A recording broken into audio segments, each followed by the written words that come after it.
Eating dinner is nothing unusual. Every American eats dinner. Have you ever wondered how that dinner gets to your table? In this video, we will talk about how many trucks it takes exactly for you as an American to have dinner. So let's start. Let's go with a standard American dinner, and that may include mashed potatoes, chicken, a salad, maybe even a cake, and let's just say that you're gonna have Coke drink. By the end of this video, you will be surprised how many trucks does it exactly take for you to have that dinner. So let's start with chicken first. In order for that chicken to come to your table, first it has to go to the breeder.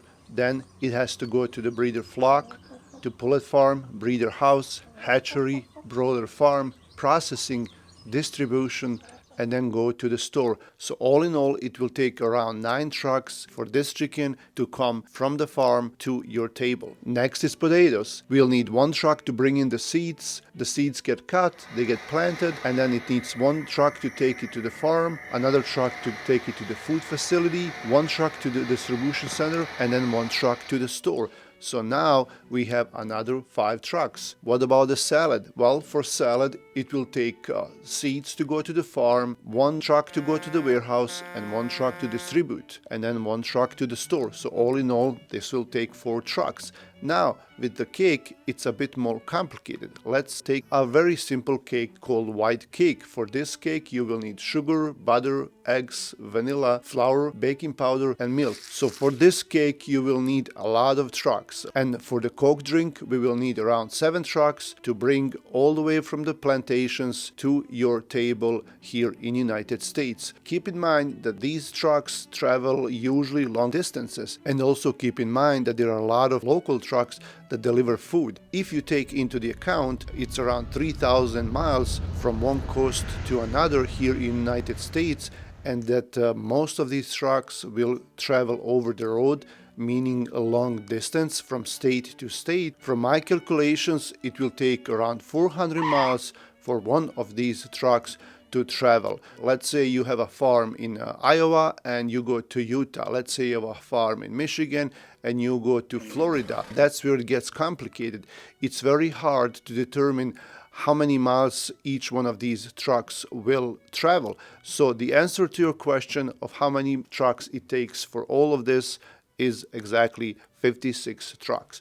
You will need 5 trucks for mashed potatoes, you will need 9 trucks for the chicken, you will need a whopping 31 trucks for your cake to bring all the ingredients to the stores, and then you can go to the store and buy those ingredients, make that cake at home, and you will need 7 trucks for the Coke. 56 trucks that travel an average of 400 miles.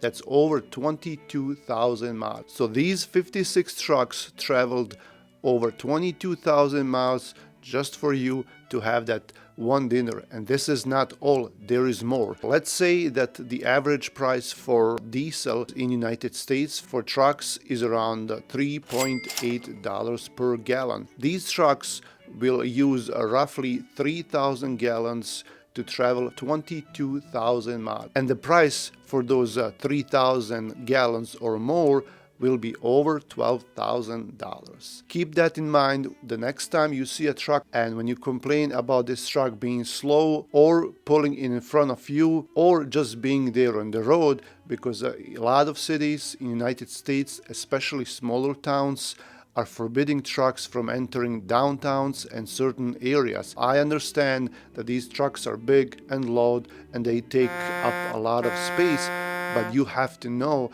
that these trucks are bringing to you everything that you have in your house, including this one dinner. And if we talk about your other meals and other things you're using on a daily basis that you don't even worry about, just think about that. How many trucks did it take for you to enjoy that product? Now you may wonder, why does it take so many trucks for me to have that dinner? The distribution chain is very complicated. There are a lot of people involved, and I'll try to explain it to you as simple as I can. From the point when the food grows, there are farmers who have to pick it using hands or machinery, and then they will put it on a truck. From that point, a truck will usually take it to one of their warehouses, and that's where it's gonna get sorted and packaged. And now they're gonna be loaded onto these big semi-trailers.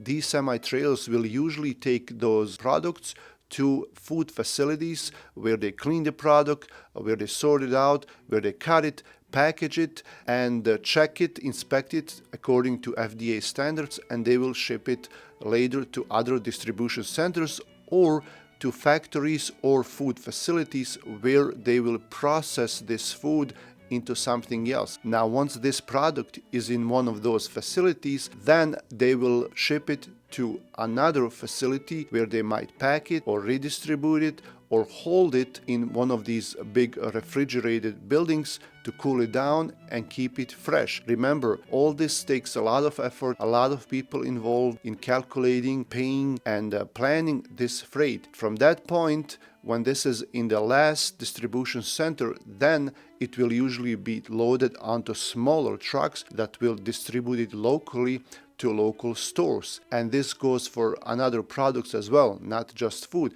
Now imagine you're having your food, your dinner or breakfast or lunch, but imagine you're sitting on a chair, eating at a table, you're sitting in your house, and everything you're using, a truck brought from one point to another, multiple trucks brought all these parts to one point where they assembled everything and then shipped it again, and then from that point, more trucks and more trucks took it to other points, to the stores where you bought it. So don't forget that it took 56 trucks to bring you that dinner, but also don't forget that it probably took hundreds and hundreds of other trucks to bring you all the furniture and help the contractors to even build your house. This is Enis from Never Stop Trucking. Subscribe to the channel, like the video, and come back for more. I'll see you around.